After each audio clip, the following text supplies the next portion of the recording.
not good. You're going to go to hell. And Jack said, no, but this is why I'm telling you. The thing is, you see, there was a bargain. There was a contract. And I've had my dealings over the years, contract and so on, and lawyers, and I know, well, what lawyers are all about. It's nothing to do with wrong or right, the law, it's the small print. And I've been looking for small print. It's the terms and conditions, isn't it? Because like, we all take terms and conditions, but we don't always read it. I've been reading the terms and conditions. Now, when I die, how are you going to get me off the bed? And they were a bit taken aback with it. They said, well, we'll just take you off the side. No, don't do that. Don't take me off this side of the bed. All right, Jack, we'll move the bed, take it away from the wall, take you off. No, don't take me off the other side. Jack, what do you want us to do? We can't just leave you on the bed. It won't be fair on your wife. Jack had a think. He said, take me over the end of the bed. So it's not the left-hand side or the right-hand side. And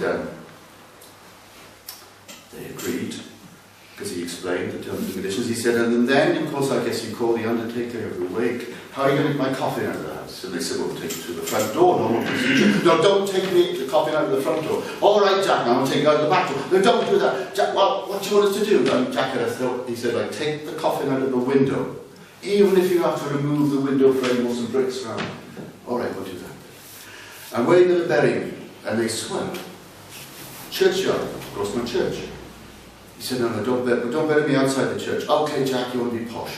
Under the crypt or under the wall, inside the church. No, don't bury me inside the church. Where do you want us to bury you? And he had a think. He said, bury me under the wall of the church.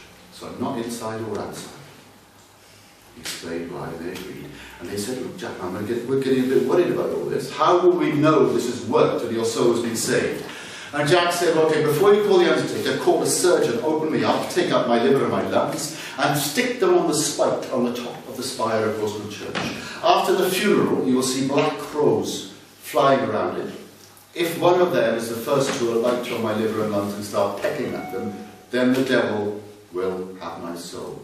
But if you see a white dove fly through them, and that is the first bird to alight on them, then my soul will be saved.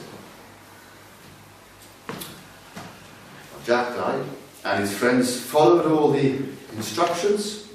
They called the surgeon, they got a ladder, they stuck the liver and lungs on the same spike on the top of the same spire of the same church where he'd lost his garter when he was flying with his magic horses all those years ago. And he took the body over the end of the bed, laid him in his coffin, and the weak were awake, and in the morning, well, the villagers were surprised to see his friends, those in the know, manhandle his coffin through a window, remove parts of the frame. And then they showed him the coffin and they started walking, processing slowly towards the church. And as they did, they sang a prayer for the deceased. To Amor Via, the Virgin Mary, San Paul, St. Pedro, both Saintiae and Eve, St. Paul and St. Peter, all the saints of heaven.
It was a dark, overcast day, cloudy, with a drizzle, with a mist. They arrived at the church, they went inside the church, and then the priest said the words of the funeral mass.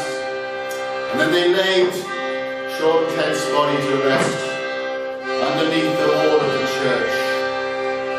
And when they left the church, his friends, the ones in the know, they looked up at the spike on the top of the spire, and they saw the black crows flying around his liver and lungs.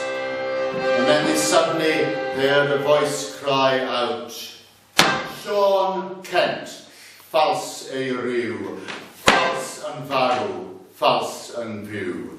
John Kent, falsely bred, false when living, false when dead.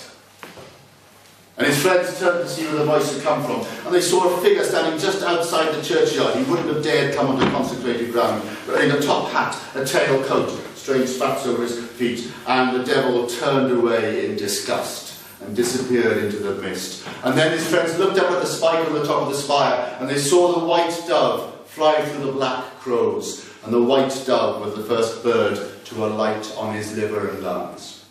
And they knew then that one final time John Kent had tricked the devil, and his soul had escaped eternal damnation. And then the sun broke through the clouds, and the mist cleared. And one of Jack's friends took out from under his coat, well, was it a violin? Or was it a little black squeeze box with red bellows?